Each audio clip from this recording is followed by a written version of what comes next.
جماعه صحه فطوركم ولا صحه سحوركم على حسب الوقت اللي راكم تشوفوا فيه الفيديو.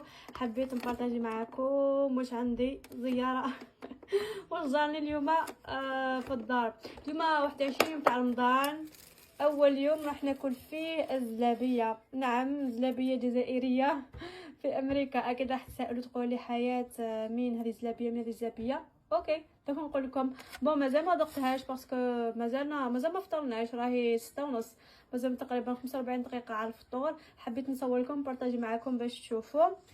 شوفوا راهي تبان شهي. من بعد نذوقها ونقول لكم. هذه الحاجه الاولى. الحاجه الدوزيام دوك نفتح ونوريها لكم. واو جماعه شوفوا، مانيش في الجزائر تقولها كيف الجزائر ولا جماعه. بتي با كيما تاع الجزائر، باسكو هنا كاين بتي با اشكال وانواع، مي جامي تلقاوها كيما هكا. بتي با تاع الجزائر سوا شفتوا ما شاء الله. شهتني وانا صايمه. بون باش ما نطولش عليكم في الحكايه وكلشي، محل يبيع باتيسري جاي في نيويورك، جزائري واسمه لالجيرواز. ما باليش، ما عنديش لادريس تاعو. دوك نشوف مع راجل ونحط لكم لاجيرواز. اسكتوا برك راني صايمه، راني نشوف هذا المنظر المشهي واللي شهي.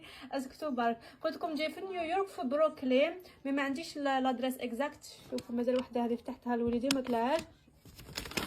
واو واو واو واو. شوفوا هذا كما قلت لكم محل يبيع الباتيسري جاي في الجزائري بيان سور، جاي في بروكلين نيويورك. يبيع الباتيسري كما اللي يبيعوها في ليبيسري تاع الجزائر. شوفوا البتي با ما شاء الله، ما شاء الله. بتي با كرواسون كيما تاع الجزائر سوا.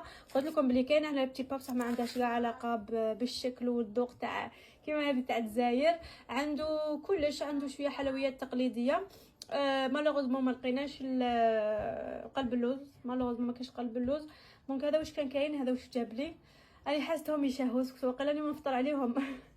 جماعه يتبان لي لا شوربه لا بوراك لا دوزيام بلا، تبان لي راح نفطر على زلابيه وعلى البتي با. هباكم هذه مع كاس حليب سخون هكا.